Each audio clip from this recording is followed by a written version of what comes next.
What is it like to be at the very forefront, the beginning of a sport that has just exploded over the last 30 years? Well, basketball and football and baseball, those things have been around forever. But mixed martial arts in the last 30 years has taken the sporting world and the media by storm. And my guest today, Rich Chou, was there at the beginning. And he talks about the journey from Hawaii to San Jose to working for one of the biggest media conglomerates in the world, Viacom, where he worked with Strikeforce and Bellator. And he was the matchmaker, the guy that would put the fights together and manage the roster, these large rosters of fighters. But it's not just about fighting this episode. It's about the journey. It's about working in a startup environment. It's also his Zen presence in this interview, just the calm that he exudes that I really found just very pleasant and a wonderful guy who's thoughtful in the answers he gives. You're really going to enjoy this. And as always, this episode is brought to you by ThriveMore Autopilot. If you own a brick and mortar gym or a brick and mortar sauna, recovery, stretching concept, and you aren't making the kind of money you want, it's because the leads that you generate don't show up for their first session. And ThriveMore Autopilot turns your leads into paying customers. So if you need help generating more leads and then getting those leads through the front door and getting them to show up so that you can sell them a membership or package to change their life, check out ThriveMore Autopilot at thrivemore.ai. That's thrivemore.ai. Enjoy the episode. On today's episode, I have the pleasure of speaking with Rich Chou. Rich is a 20-year veteran of the combat sports industry and an impressive resume he has that spans nearly every corner of the fight game. So Rich literally has competed in the cage. He's also refereed high-stakes bouts, and he's held executive roles at top-tier organizations like EliteXC, Strikeforce, and Bellator. Most notably, he was the matchmaker for those promotions that brought together some of the most exciting fights of the last 2 decades. But now he brings that deep industry knowledge to the tech world, currently overseeing operations at a publicly listed MMA-focused company, Alta Global Group, that's focused on boosting participation and engagement among fans, athletes, coaches, and gym owners. His unique blend of firsthand fight experience and business acumen makes him the perfect, powerful force in shaping the future of the combat sports industry. So without further ado, Rich, welcome to the podcast. Wow, Roger, thank you. That's a hell of an intro. You made my day. For my next meeting, I'm going to bring you along, or at least dial you in and have you do that again, because yeah, that was great. That was very powerful, and I appreciate it. Thank you. That's funny. I've done 150 or so episodes, and I've had so many people say that. So I'm thinking maybe in my next life I just do intros. Maybe that's my God-given talent of just doing intros. There's a title for that, hype man. Yeah, hype man. Yeah, you are the best hype man out there. No, that was a really warm welcome. You've really done a great job of capturing everything I've been doing right there. Had me thinking like, wow, that sounds really good. Did I really who do is that? That guy? Yeah, who is that guy? Yeah. But thank you. Well, you betcha. Well, Rich, let's go back for the listeners who may not be as knowledgeable in MMA and just the combat sports market, which was really transformed back in 1993 when the first Ultimate Fighting Championship was held, which was the first time different disciplines fought, to people with different disciplines fought each other. But you got involved pretty early on, and I would love to hear really the genesis of your journey and how you got involved, and then, we'll take it kind of piece by piece. Yeah, sounds good. So yeah, 1993, I was in 7th grade, and I remember watching UFC 1. Yeah. Yeah. I do. I was at I was in Guam at the time, where I was born. Mm-hmm. And I was in 7th grade, and I was at a party with my older sister, and all the guys in the other room were watching UFC 1. Yeah. And I'll always remember that day. And at that time, of course, I never thought about a career or where this would take me. I just vividly remember that moment of being exposed to UFC 1. I did develop a curiosity for Jiu-Jitsu, which came into play, later. But I'll always remember that day. So 1993, like it was for you and many others, was, that's kind of where it all started, I could say. But I wasn't a martial artist growing up, just a typical regular jock, stick and ball sports, basketball and volleyball in particular.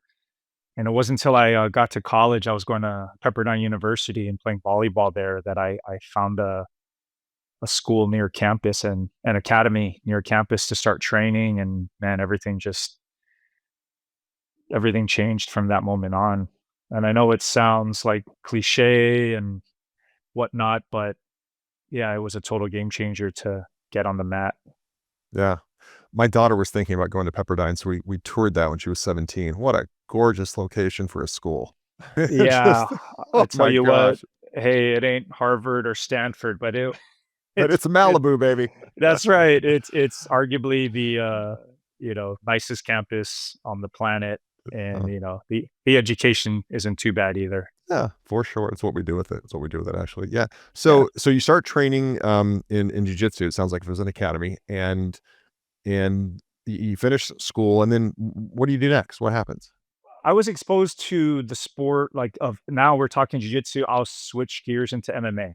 So, around that time I'm training jiu-jitsu, it's the late '90s going to the early 2000s, and I got a couple buddies that are fighting already. And it's just completely underground at this point, essentially. It's just, the sport's not even legal in California, much Yeah. less New York and several other states.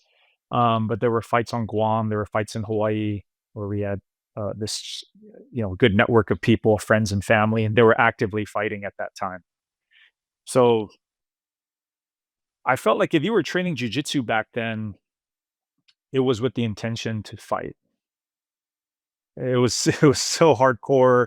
And this idea of sport jujitsu and jujitsu for health and wellness, which is what it is today, which is a beautiful thing it's evolved into. But back then it was like, no, this is for combat, Yeah. and that's how we're going to prove its effectiveness, is through combat. And we'd seen it in UFC one, and several Yep. other events following with Hoist's success, that wow, this lanky wimpy looking guy is just making everyone tap out. So we, Yep. and that's what we were doing. We were training jujitsu and taking it into combat to see if we could make it That work worked. as well. So Yeah. it was just this really fun, crazy time, and it just completely captured my imagination. And I just went with it. I quit the volleyball team. I bought mats, placed them in my garage, and all of a sudden on campus, I was that dude that was running like this fight club on campus. So everyone was invited to come train, but it was all good vibes. It was all about positivity and training. Hey, if you want to, I didn't know what I was doing either. So let's just, mess around. We had VHS tapes. We were just learning like that. And I would take what I learned from, the academy, the real training, back into our garage, and guys I wrestled in high school would show up. It was just this really cool open mat that, nobody ever came with aggression or wanting to fight and cause trouble. It all just came around curiosity and just wanting to learn something that looked pretty dang cool. And yeah, that's where it all started for me, was not even thinking about it as a business or a career, just this passion, wanting to learn and be a martial artist. So I didn't, become a martial artist until I was an adult, really. And then school wraps up. I graduate in '01, and man, I just have this itch again. Just I got to go pursue this. I got to see what this is all about. I got to place myself somewhere where I can learn more and thrive Yeah. in the space. And that ended up being Hawaii, Mm. a place that I spent a lot of time growing up. We had family there. Made a call. My uncle said, "Come on over."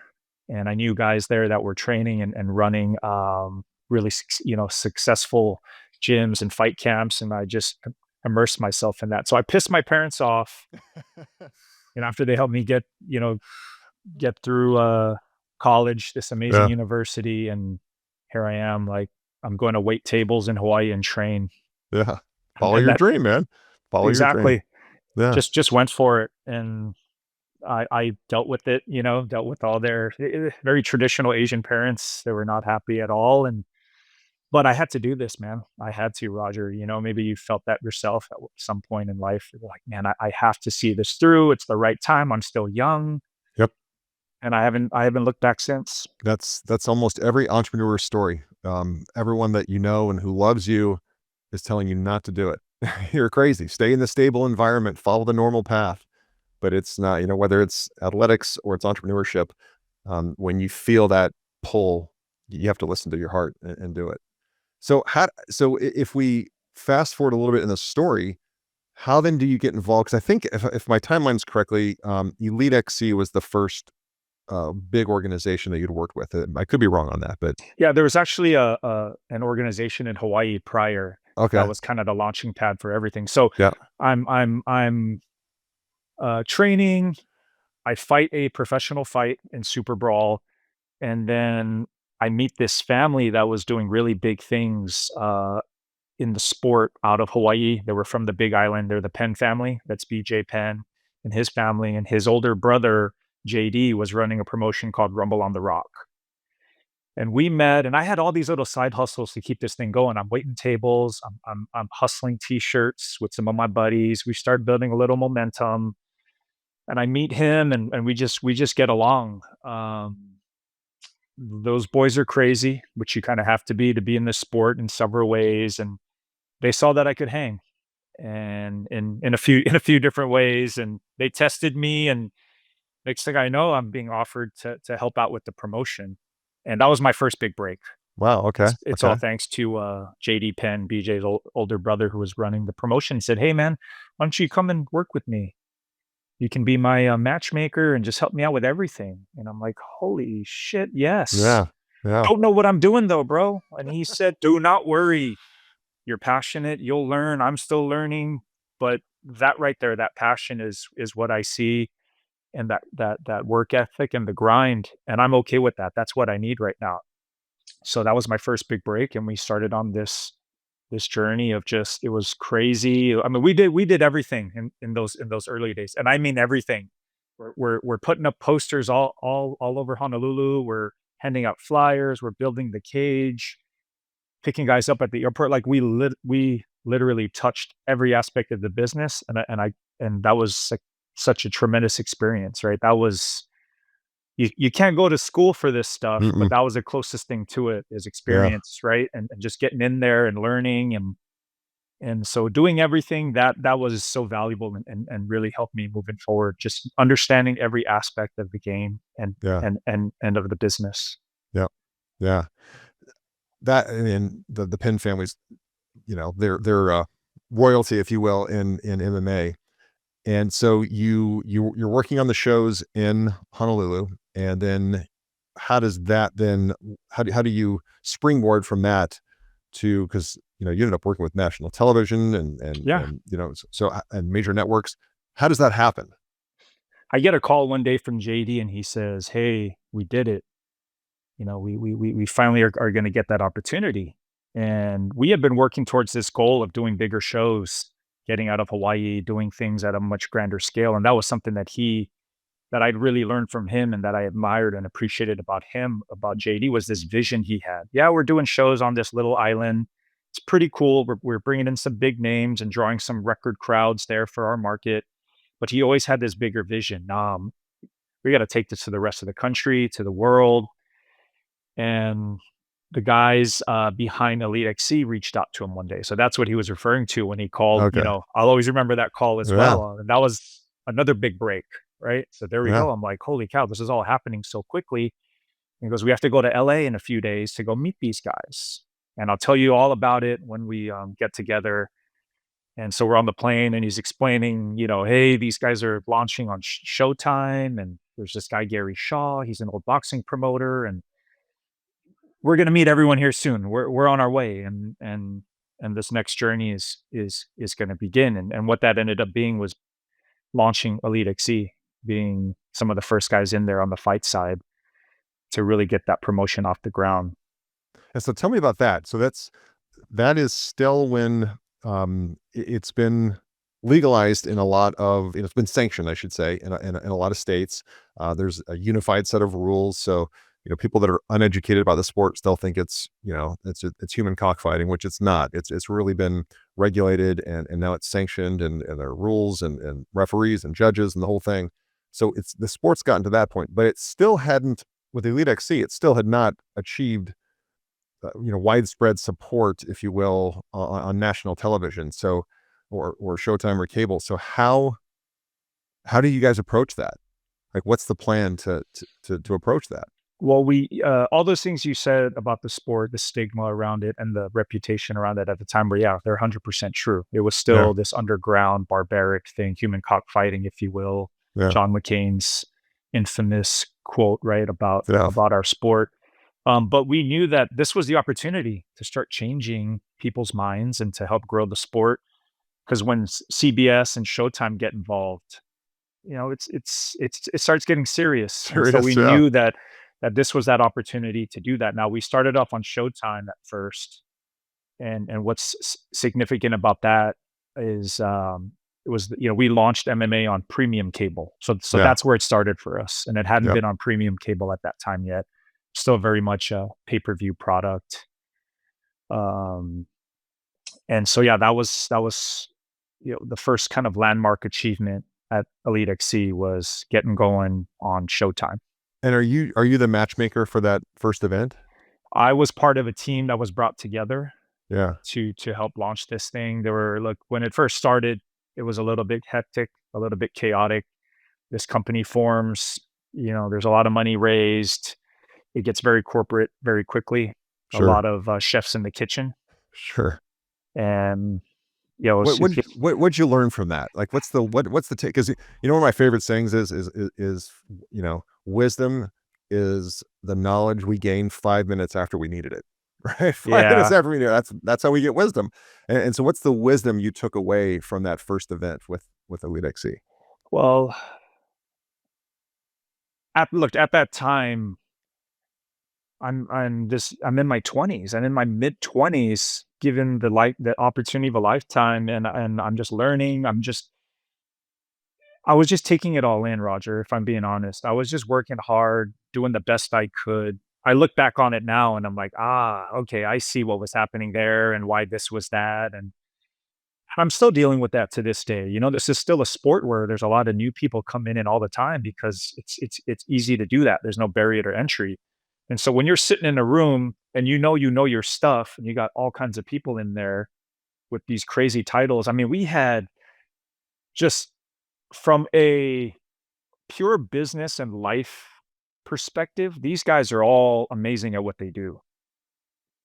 Best of the best, finance, entertainment, boxing, you name it, tech, because tech was a big component here, was a big play, but they don't know anything about fighting. And I just thought, well, I'm the expert. Like a few of us in here, we're the experts. And so you need us. And I hope over time you just start trusting us more. Because in the beginning, man, you're having to justify these decisions that are like Yeah, just really a no-brainer, and everyone's bringing their ideas to the table that know nothing. And look, some of them are key top execs. You have to sure, respect that, sure, and sure. you again, you just hope that I can get you to understand that that's not the right path. And look, there's some battles you're going to lose simply because they are who they are, and Yeah, you know they're going to move forward with that. And that's exactly what happened. We didn't get everything we wanted, but over time, I think they learned to really trust us. So that grew exponentially as we moved on, as these decisions and these ideas and this work I was doing with my guys, started to pan out.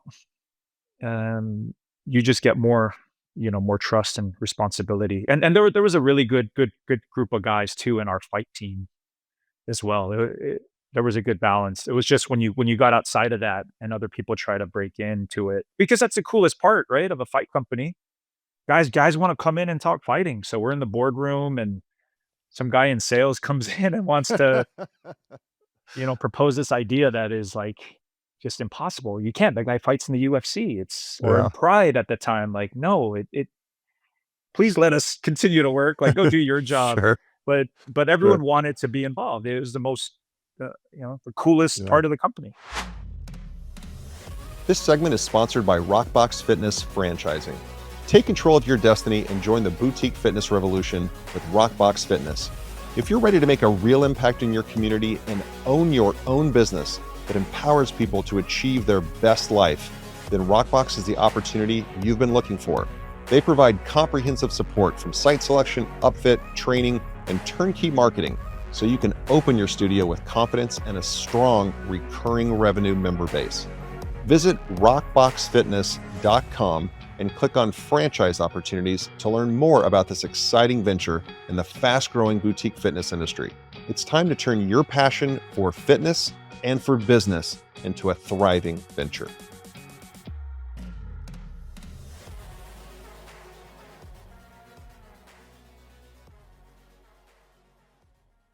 What is the journey from EliteXC to Strikeforce? I should know that, but I can't recall. I didn't think there was some issues, and even maybe Elite went south. Yes, that's right. Yeah, yeah, So, we go from that. I'll connect the dots here. We go from yeah. launching on premium cable, a really historic moment, which also featured the first women's MMA bout that was Mm, ever on a main card televised. That was Gina Carano and Julie Kedzie.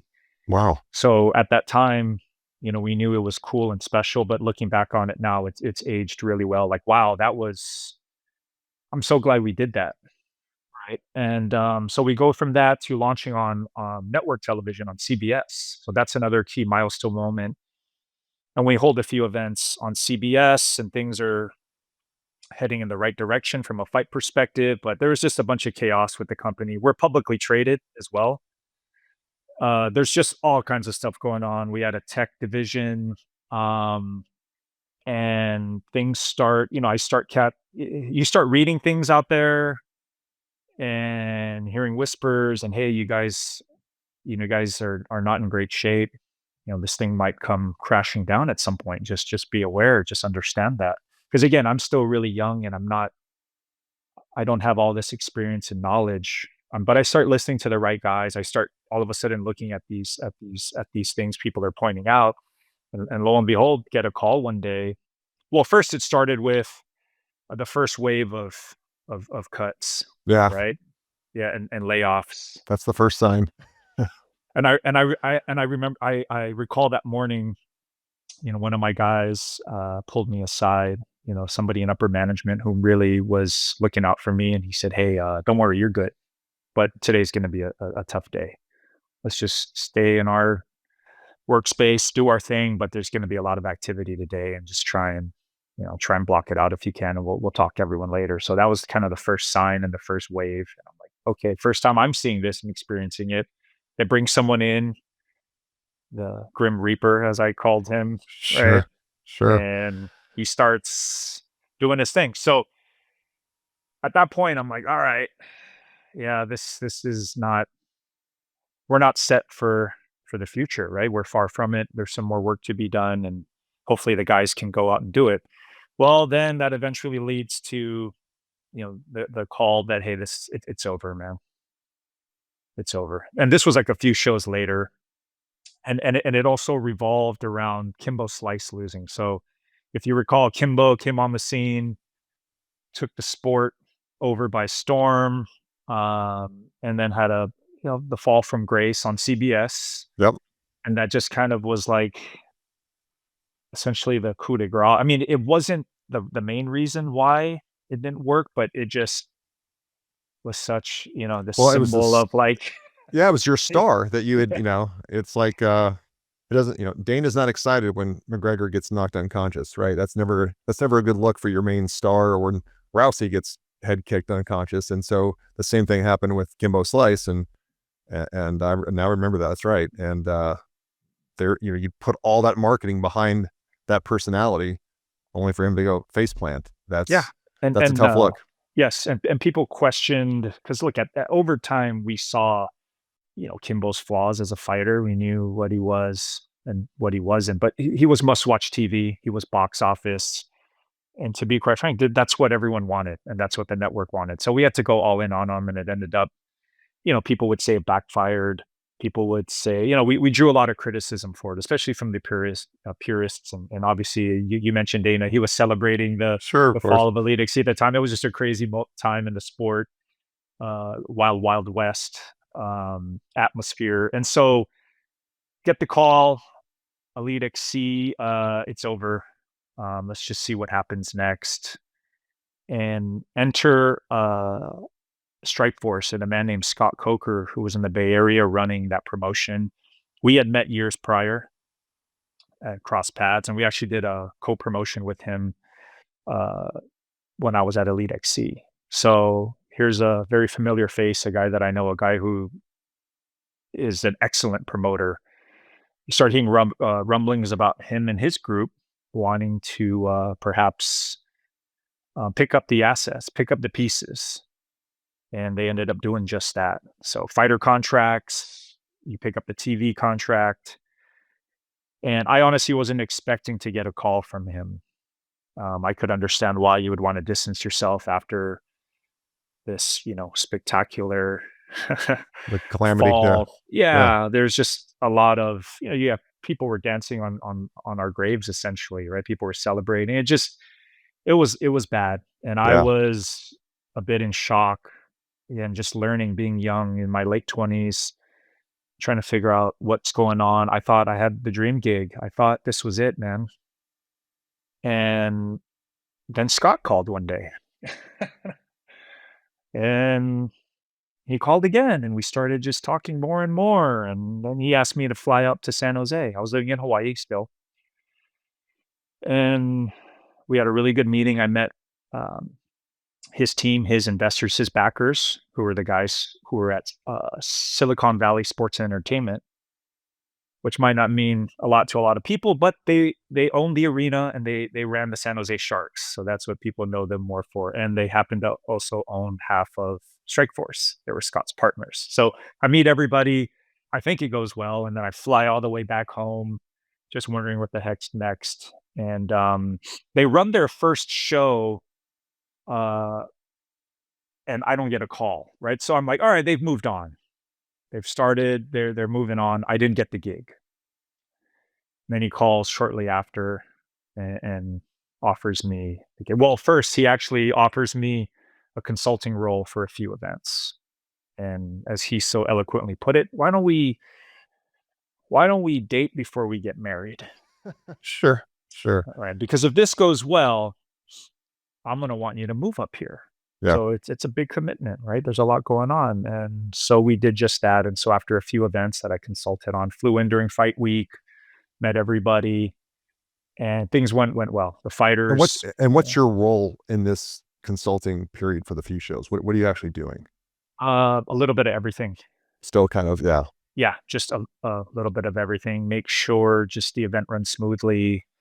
There's a lot of stuff that goes on during fight week, media, um, production. Filming promos. Just there's several things going. Guys got to cut weight, make weight. There's just a lot of moving parts behind the scenes. And so just to come in and support that, be a part of it. But I think more so it was because he knew I could do that. I think it was more so, do you get along with my team? Is this a good fit? Um, am I a good fit for their culture? And fortunately, it worked out. And then he So offered me the matchmaking, the official position, match, a yeah. job. Yeah, Yeah. So yeah. I've never talked to him, but I've watched interviews and certainly seen so many of his shows. And he seems like a guy whose pulse never goes above 60. Is he really Scott Coker, that calm, cool, and collected? Because he seems to be. At least that's the outward facing. Yeah. For the most part, he is, Yeah. and that's a lot of that I picked up from him. Yeah. Or tried to emulate that. This Zen kind of, he's very calm, just a very he's a martial artist through and through.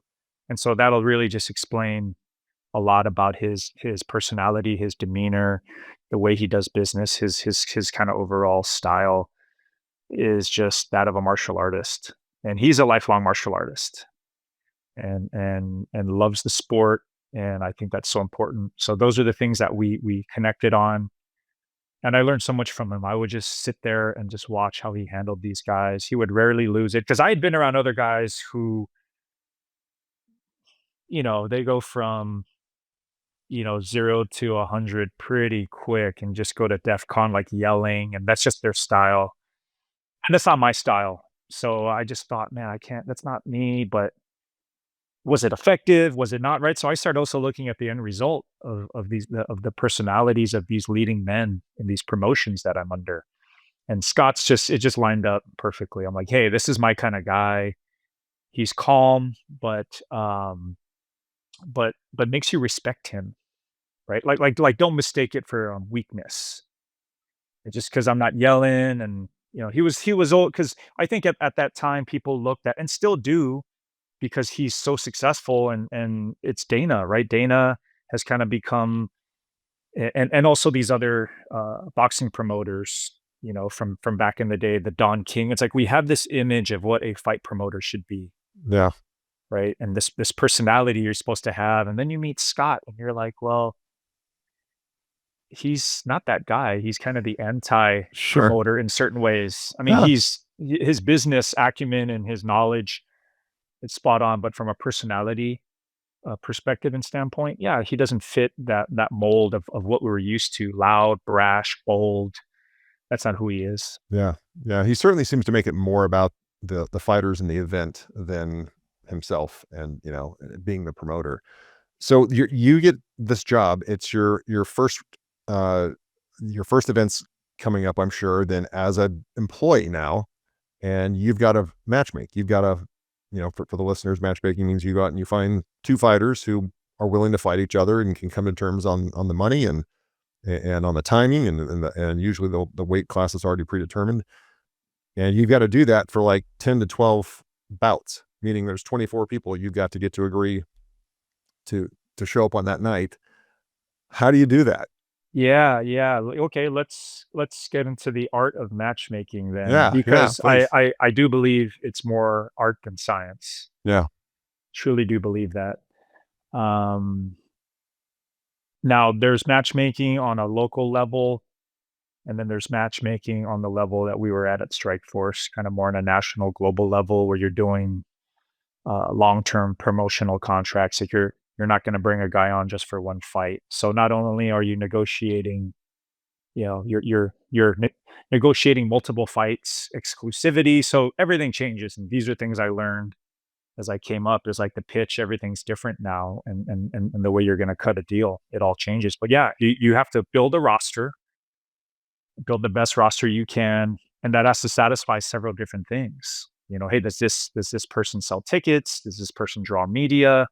Or this person's really exciting? And so there's several things to look at. Like every fight satisfied something different. This next fight might not have sold a bunch of tickets in this market, but it's going to determine our number one contender, for example, which is obviously very important and part of the bigger picture and the storyline that's going on. So every fight, every slot, and every fighter, you have to look at and evaluate their strengths and what the plan is. So there's a lot going on. And yeah, that's why I say, and you have to have this instinct and gut. Unfortunately, I was able to you know develop over the years. It's not something, again, you go to school for and sure. just matchmaking 101 and start approaching it. Now we have a lot more data these days, which is cool, but I still believe it's again, it's more art than science. It's more driven by instinct than it is, uh, AI just throwing matchups up for us. So Well, I think too, one thing that's underappreciated about matchmaking, as you said, as far as determining the contender and all that, you you're building a story. Like this is a book. This is a 30 chapter book, and you're trying to literally, you can't just throw a fight, because you have to think, okay, if this guy wins or this guy wins, then where does that take the story? Or if this gal wins against this gal, where does that take the story? Knowing that you're writing this never ending book. Um, and that's what I think a lot of people don't understand, is it is so much more than, oh, these two will make a great fight. Okay, yeah, but then what is the outcome of that for the next promotion? The yeah, next correct. fight. Correct. Yeah, And this is the aspect of the sport and the business where people, start making the connection to like WWE, for example, and pro yep, wrestling, because that's all pure storyline, right? And sure. but you can't ignore its importance um, in our world. You're absolutely right. Like, what does this fight mean? As I mentioned earlier as an example, well, this fight determines the number one contender. And this fighter is going to fight for the belt next, and that's why this fight's important. Or hey, here's a young prospect that we're introducing. They're making their pro debut, and this fighter could be the next big star of the sport, right? Like, there's so many different things going on, and that's why you have this opportunity. You have all these slots on the card to tell these different stories, and and all those fights lead and mean something. And if they don't, then you have to take another look at it and ask yourself, is this the right matchup? So yeah, it goes. There's so much that goes into it, and then you're dealing. Earlier I mentioned some of the kind of X's and O's. Like, we have to sell these guys on a deal, come to terms, and then draft up this 30-page contract, right?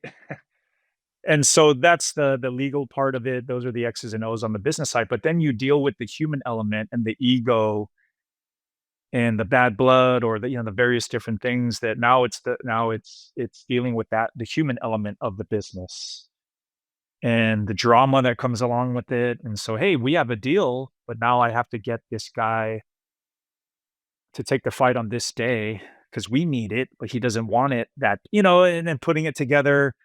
Hey, Showtime really needs this. Make it happen. I don't want to fight that day, man. Yeah, Rich, it ain't happening. Well, that's not gonna work. So then you got to figure that out. So then you start developing these negotiating skills and try to be as persuasive as you can. And because you're not gonna, you know, force them for the most part, you have to find a sure. way. You have to find a way. Yeah. And Is how it would you more do money? that? How would you do it? Because I mean, again, there are a lot of people that are in business listen to this show, and negotiating and persuasion is part of every business. What would you do, or what can you think of an example where you had a fighter that just was reluctant to go along with this, but you were able to persuade him or her to compete?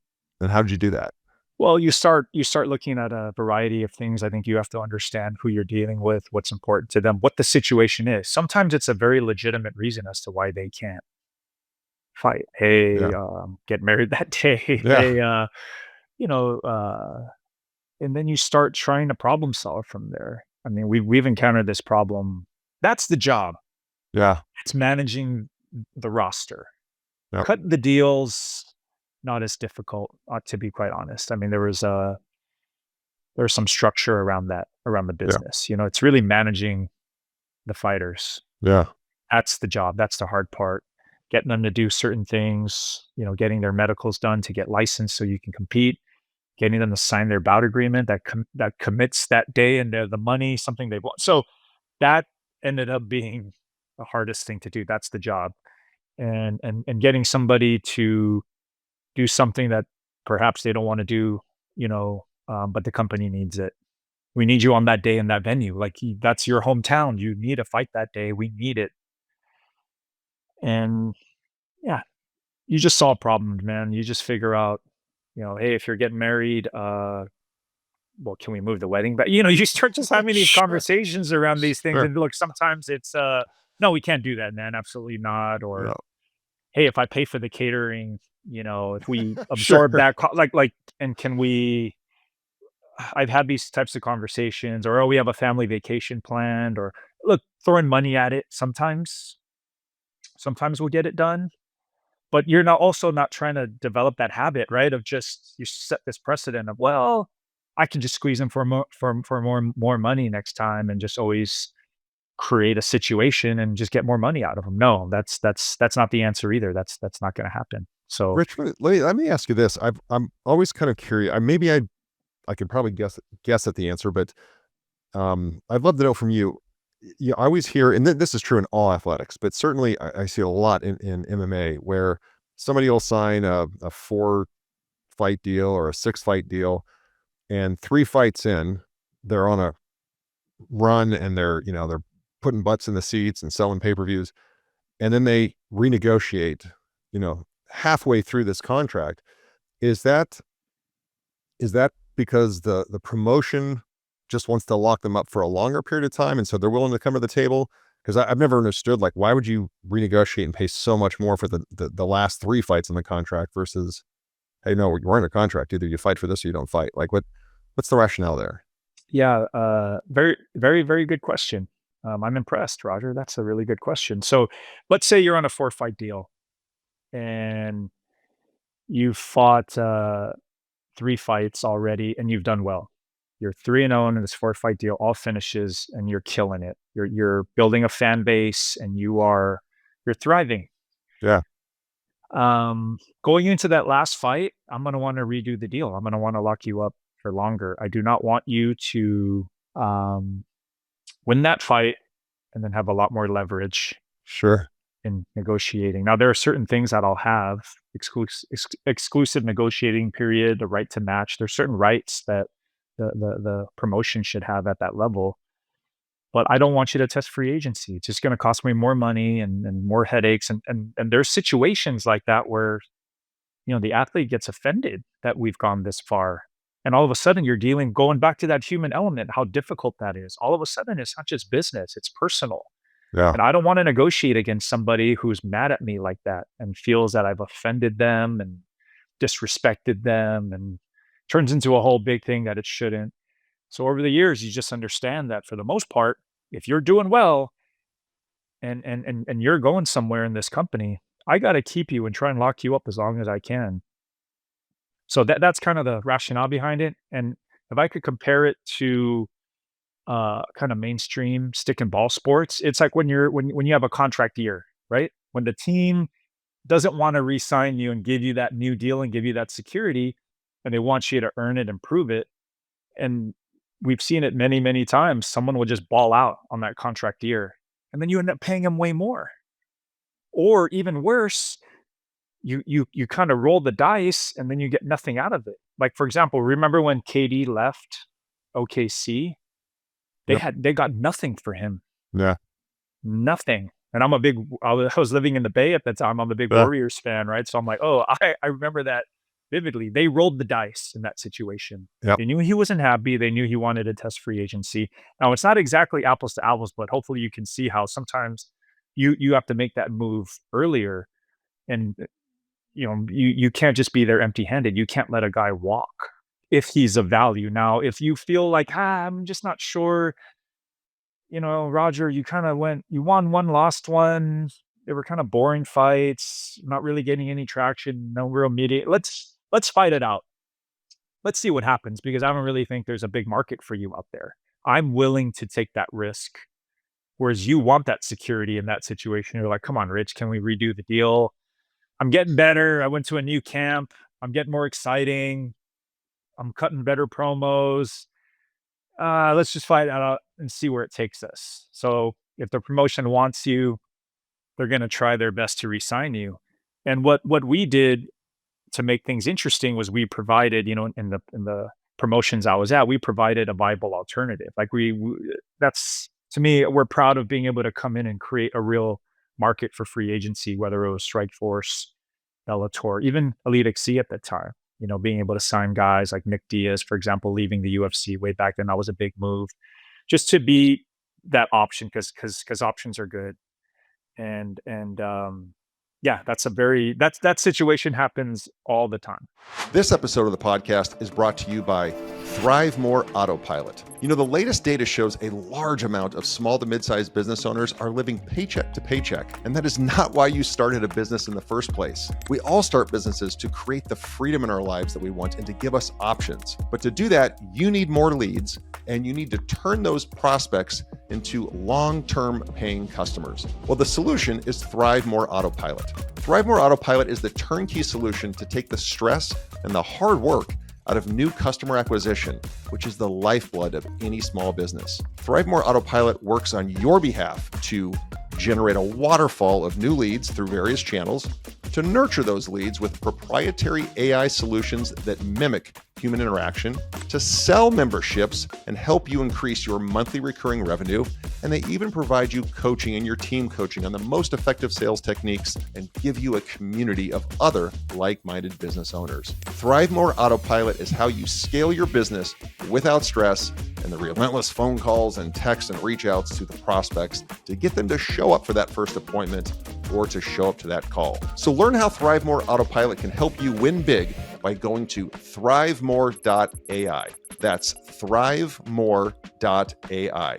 ThriveMore Autopilot, the strategic partner for small to mid-sized business owners to help you scale and live the life of your dreams. I definitely want to talk about Ultra Group, but I want to before we get there, can you share maybe one or two of the matches, the fights that you were able to put together that you're really incredibly proud of? That, if there Yeah. were this list of Rich's favorite, bouts that he actually had the main hand in, what are the top 1, 2, or 3 that you're really proud of? Okay. Um, I'll take it back to the Hawaii days. Something that I'll always remember and we're really proud of, having BJ fight Renzo Gracie. Mhm. And that matchup at that time, that was huge. Yeah. There's a storyline behind it. BJ trained with Renzo's brother Half. They didn't like each other. BJ was the new jiu-jitsu star, um, that turned his back on the Gracies, so to speak, as part of the storyline. Big jiu-jitsu fight, big MMA fight in Hawaii at Aloha Stadium. So, as far as I know, and I haven't seen too many people challenge this, it was really like the first stadium show. So we're doing it where the University of Hawaii plays football outdoors. Um, I remember Hickson Gracie was there to support the family. This was a big deal. The Gracies all came out. They're like, we cannot lose to this guy. Mike Tyson showed up. We were doing this fight with K1, which at that time was the biggest fighting organization in the world. So it was this mega event, and it was like really my first, yeah, mega event, outdoors, stadium, legacy, history, personal connection, all those things. So Yeah. that's, Checked all the boxes, yeah.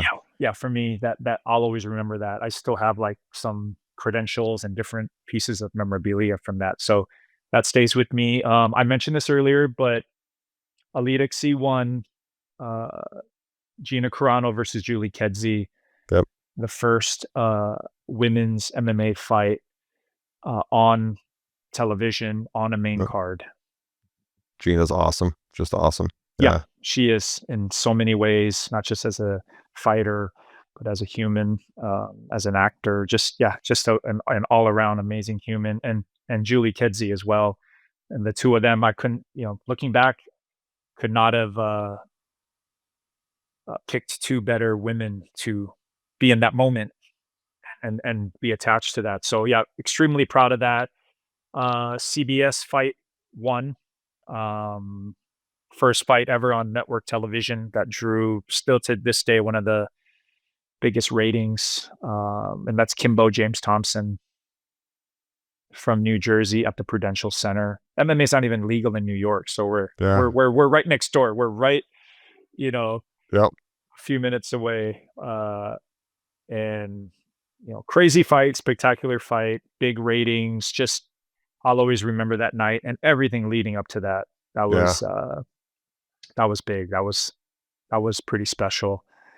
Um, yeah, those three stand. I'm trying to think of something from the Bellator days. Maybe the first event at the Garden. Yeah. It just That's sacred ground. Yeah. yeah, MSG. So these iconic moments. Those are all 3 that you just described are kind of pinch me moments because they're all first of its kind, so to speak. That's Yeah, yeah, yeah. really, really For cool. us, it was now the UFC had put on an event at MSG before, like maybe a few months prior. They were Yeah. first in there. They laid a lot of groundwork with Sure. the government, and they deserved it. But you know, for me personally, just to be in there was was pretty amazing. So, I know all of these some have a are more personal, and some, are really cool moments in the sport. But all of it, man. Yeah. I was born on Guam, Roger. There's 150,000 people on an island in the middle of Yeah. nowhere. Most people don't even know where Guam is. And then I kind of grew up in Hawaii in the game, as a Yeah. young adult. And so coming from the islands and just these, remote places, To be in Madison Square Garden. And yeah.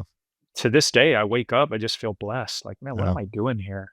All right, well, better go out and make it count, Exactly. make sure that I deserve it. Well, Go let's work let's talk hard. about let's talk about what you're doing right now. So Alta, and I try to do some research to understand the product and the offering, and I think I do, but I want you to really explain, because you're VP of operations for, it's really I believe it's more a tech way, through technology to get more people involved in the sport, but more at a casual or amateur level, it seems like. But if before I butcher it, if you can explain what the company is, and then exactly what you do for the company. Yeah, absolutely. So let me perhaps give a little background into Yeah, how I ended up there, why this move. Hey, things are going so well. You have your dream sure. job. You're a matchmaker. There's only like five of you guys in the world at that level at this time, right? This was about 4.5 years ago. Getting through COVID, putting on these events at Mohegan Sun. That was kind of our bubble, just to kind of keep things going. And I wake up one morning, and I'd been away from my family. I started a family around 2014. So at this point, my kids are, they're growing, they're starting to turn into little humans, and it's just getting harder and harder to leave. Well, all these things are coming at me. I'm feeling like I just turned 40. I've been doing this for a very long time, Roger. Do I need to reinvent myself? I don't want to just be the fight guy. There's so much out there to learn and do. And so I wake up this one morning in a really nice suite at the Mohegan Sun, nonetheless. And I'm looking outside. It's a beautiful day. And I'm like, man, I think I'm done. I think it's time. I, I really do. I'll always remember that morning. Fortunately, I um, had an opportunity shortly after that to chat with John Kavanagh, who's Conor McGregor's coach, and he was part of this company at that time called Wimp to Warrior. And he knew that I was looking to try something different for a little change of pace. And he said, "Hey, I'd love for you to talk to our CEO." So John was the co-founder at this point of Wimp to Warrior. So I get on with Nick Langton, and he's a Harvard educated Aussie with a background in finance. Sharp guy, just really personable. Aussies are funny, man. They just probably got the best sense of humor out there. So we're just hitting it off. It's going along great. We have a series of these calls, and John's checking in, supporting it all. And I finally decide, these guys are looking to make a move, and grow this company, and they'd like me to join and be a part of it. And it just felt right. Got along with these guys, trusted John. Right time in my life. So all these things coming together, make the move. Kind of a big deal at Bellator at that time for one of the senior guys to leave. Just I hadn't shared this with anyone. It was just something that just came up. So out of the blue, make this move, and make the jump. Uh, and I take on the role of VP of North America for the business. So just a very broad, you know, title and description. But we're a startup, so yes, it includes, like, well, what do you do? Everything. Everything, sure, sure. Everything, everything. We're cleaning toilets, we're, Yep. whatever it takes, Whatever man. it It's takes, yeah. startup life to the fullest. So I go from this environment of working at, being exec at a Viacom property, Yeah, where I'm just walking around in a suit. Like I said, I came up building the cage, handing out the flyers. Nah, we don't do that anymore, yeah, yeah. right? Right. To going back to startup life, going back to you do whatever it takes. And so it kind of full circle there in a way. But what attracted me to this company was the fact that, they were innovative and evolving and taking this big leap into the tech sector. Because at the time, Went to Warrior, the original product, so to speak, and the roots of the company, That name, kind of goofy and interesting and curious, it signified what the company did at the time. It was this 20-week training camp that took you from being a wimp to a warrior. So you would train for 20 weeks. You had to be a pure beginner, and then you would fight an amateur fight at the end. So that's like the original product. That's how this company starts. And then again, as I mentioned, you take this Harvard educated guy with this tremendous background in finance, and he starts looking at this a little differently. Like, hey, this is where we can take this company, because the company was partnering with gyms globally and running this program, licensing this program out. Um, During this partner, while you're partners with these guys and you're getting to know them, you start hearing more about what's going on with their business, where Mm, they're struggling, what their needs are, what their ideas are. So you start to realize this is wide open right here. There are so many things that we can do to help these gyms. And nobody's really focusing on it at this time yeah. because everyone is so engaged with fight promotions, investing in promotions, backing fighters, just building all these other businesses and things around the fights, except for the gyms. So that's the big opportunity that we saw. And we're going to take this from this amazing product, transformative fitness, martial arts product, into tech. And how are we going to do that? Well, we're going to hire some guys, we're going to acquire some technology, and then this process begins. And so we're starting to develop a lot of these products that are going to bring fans together, gyms, coaches. It's all meant to increase participation. And what I mean by that, like, participation is very broad. It occurs on a spectrum. I mean, it obviously, what we love to do and our passion and the roots of the company are in training. So we want to get you to participate and enjoy the sport in that way. Well, participation also can mean consuming content, right? Learning more, news, media. Participation can mean, you know, getting access to events, gambling, right? Gaming is such a big part of the sport now, and just sport in general. So there's all these different ways to participate in the sport, and we just want to create that platform to help bring it all in, to organize this kind of chaotic space. We feel like we can do it, and that's all going to be done through tech. And we're going to have different options and tools for gym owners, creators to monetize, training, creating Yep. content. So very much tapping into the gamification we see out there. Yeah. We want people to be rewarded for training. We want people to be rewarded for creating great content. So just really tapping into a lot of the things we're seeing these days that are really working in certain platforms, but making this, this is a core fight community that we want to build. And there's a lot of us now, Roger. There's a lot from 1993 till now. It's hundreds of millions globally, easily. Yeah, for sure. So if I understand correctly, you really are going to you have a service offering, which is a technology platform that independent gyms in the MMA world can leverage, and they license or pay subscription, or but they can leverage this technology to then build their businesses, and also connect their business to a bigger picture. So they're Yes. getting the economies of scale, so to speak. Yeah, absolutely. Yeah. And it's the same thing on the flip side with fans, right? Who are looking to find a gym, who are looking to get access to great content, who want to be a Yep. part of this community. I think it all starts there. This is Yeah. community driven for sure. And then from there, we're going to introduce them to some really great tech, some really great content. We want the best of the best part of this. And it's very different than what everyone else is doing. Again, going back to, where's everyone putting their money? It's into a fight promotion. It's into sponsoring athletes, which is great. Don't get me wrong. That's very important. But I think from an investing standpoint, this is a sneaky little play here where you Yeah. can still be involved in the sport. You can still invest in the sport.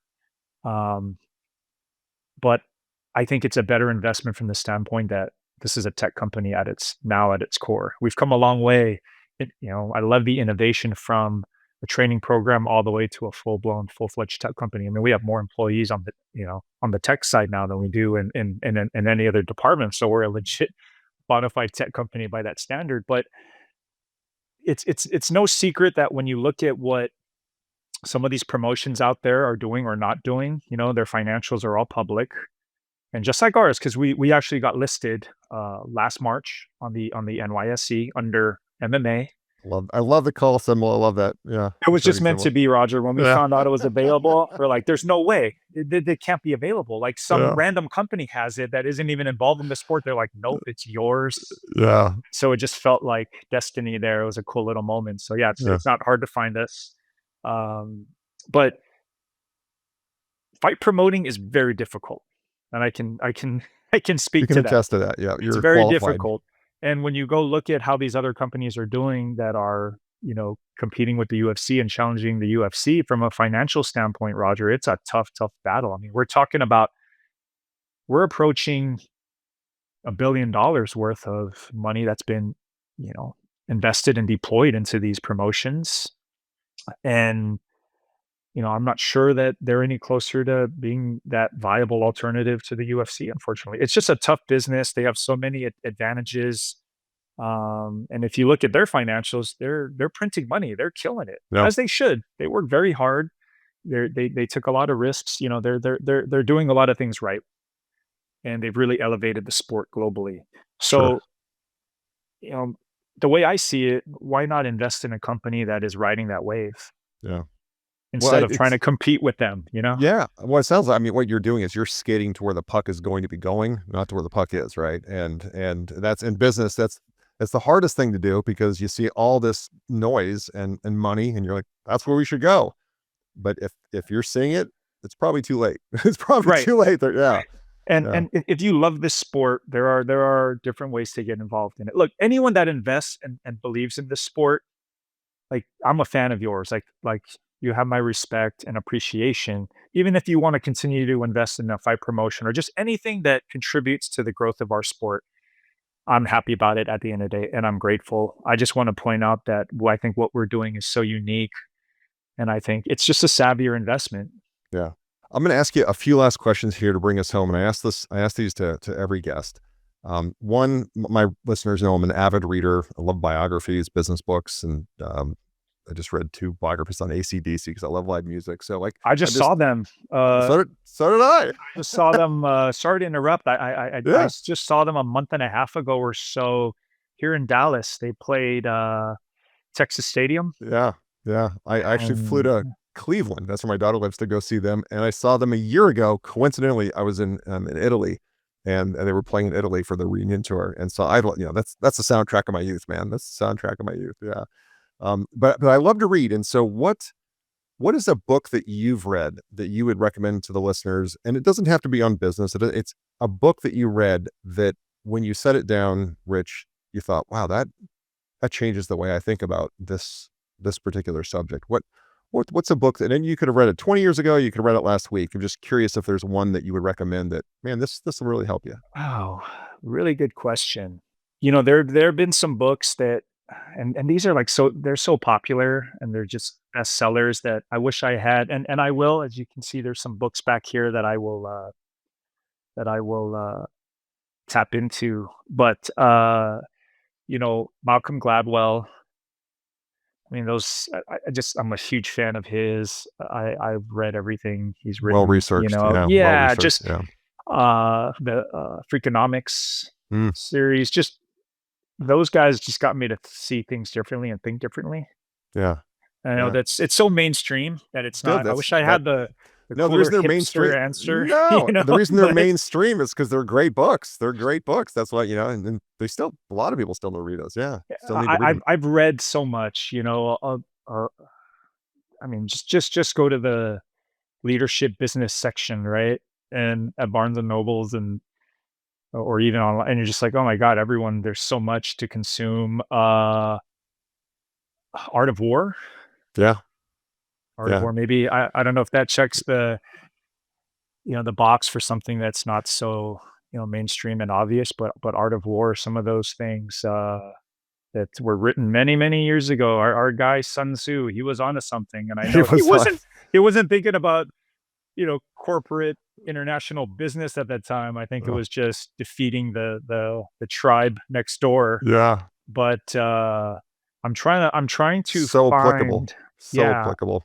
I'm trying to find, if you will, one of my favorite, can I read something of Sure. his that I Yeah. have? It's strategy without tactics is the slowest route to victory. Tactics without strategy is the noise before defeat. Mm, love that. Love Sun that. Tzu, man, Yeah. written a Yeah. long, long time ago. Long time ago. Yeah. Yeah. If I ask you the next question, this one is just fun because it was asked of me, and it really made me think about my life and what I'm trying to accomplish. If we fast forward to the end of your life, Rich, and a loved one, we're at your funeral, you're looking down from above or wherever, and a loved one is reading your eulogy, and that loved one is only allowed to pick 3 words to describe your life and the impact you had on them or the people that are at your funeral. What 3 words do you hope that, and that doesn't have to make a sentence or a phrase or anything, but what 3 words do you hope they choose to describe you? Wow. Loyal. Mm, Um,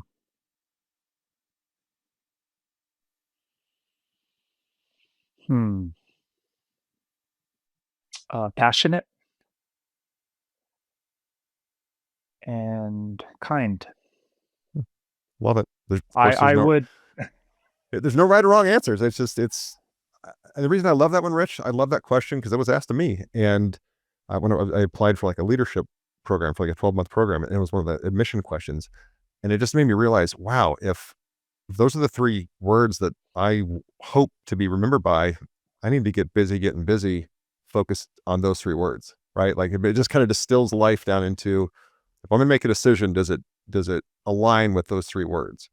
And just it rattled around in my brain ever since. For it's been a couple of years since I got asked that question. So I love asking to other people just to those are some great different. Yeah, questions, and I'm yeah, glad I didn't know them, yeah, going yeah, into this chat exactly. Yeah, because there's something about being put on the spot, right? And what comes to your mind immediately where you haven't had time to research it and truly think about it, yeah. where it's like, okay, boom, here you go. Gun to your head, Roger Martin in your face. What do you, what do you, uh, what's your answer? yeah. But yeah, if those three were mentioned, and man, I'd say that was Life well lived. that I did my part here. Yeah. Yeah. And then one other kind of abstract question, and then I want you to share where people can kind of follow you, and then where they can find Alta and whatnot. But if I were to give you a magic wand, and I'm excited to ask you this question because you've dealt with some incredible personalities. You've been with publicly traded ginormous media companies. You started at the bottom doing all the jobs, which I think is such an important part of life, and you've traveled so much. So you're uniquely qualified to answer this. And again, there's no right or wrong answer. But if I were to give you a magic wand, Rich, and you can wave that magic wand tonight and make one change to the world, just the way the world is, the way people act, or the way, society works, whatever it is, but you can make one change to the world.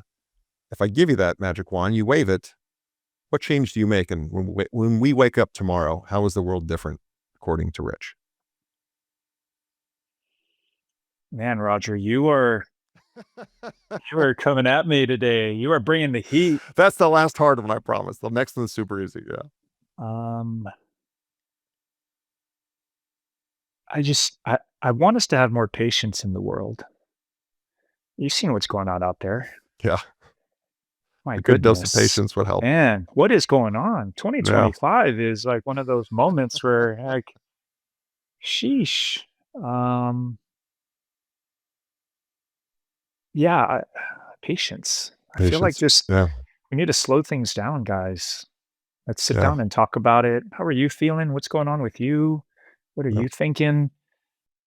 And would love for you to ask me the same questions, just for all of us, just in everyday life. I feel like from like a big global perspective, maybe that'll help solve some conflicts. Maybe it won't, but I feel like that's where you start. Like slowing things down often, um, in my experience, has been helpful for me.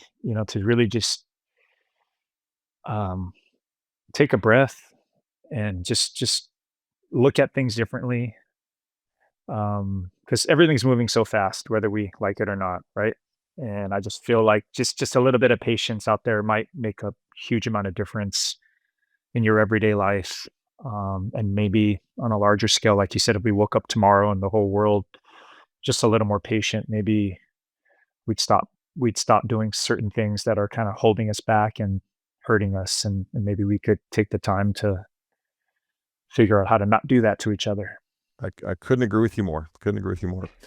Rich, most important question. People are going to listen to this, whether they're MMA fans or not. They're going to want to be part of your journey and follow you and just and watch as this new company grows and flourishes. How can people follow you? How can they contact you if they choose to? What's the best way to just be part of your journey? Um, on social media, on both X and IG, I'm at Rich_Chou. That's CHOU, RICH_CHOU. I mentioned on the NYSE, you can find our company through our symbol MMA, and our website MMA.Inc. So easy to find there. And yeah, I'm pretty active on social media, just kind of enjoying my family, enjoying our wonderful sport of MMA. And I just try to I think what you see is what you get with me, just a lot of positivity. And I'm just a martial arts dork and on this mission, and would love to meet you out there who, values align with all that. Yeah, love it, love it. Well, I want to tell you that I have thoroughly enjoyed this, brother, and I have experienced you to be just an open book, and I do think you have patience and you exude this calm and zen like approach, which has really been refreshing. So thank you for joining today, man. I really appreciate it. Thank you, Roger. Despite getting thrown those well, they're not curveballs, but they were just really good, profound. Like you have me thinking now, Sure, good. and so I'm walking away from this um better as well. So Wow. thank you. Yeah. My pleasure. Well, for everyone else listening, remember, if you heard something today, and I know you did, that was exciting and thought-provoking, share this episode with a family member, a friend, a colleague, so they can benefit from Rich's wisdom as well. Until next time, set your intentions for the day and strive to thrive. Thank you for tuning in to the ThriveMore podcast. Don't forget to take a look at the show notes for any of the resources that we mentioned during the podcast. And if you haven't already, be sure to hit the subscribe button and turn on your notifications so you have access to the latest and the greatest. You can connect with me on any of the socials at Real Roger Martin. And be sure to check out our website, ThriveMoreBrands.com. There you'll find information on the brands we support and information on franchising. Thanks again for tuning in.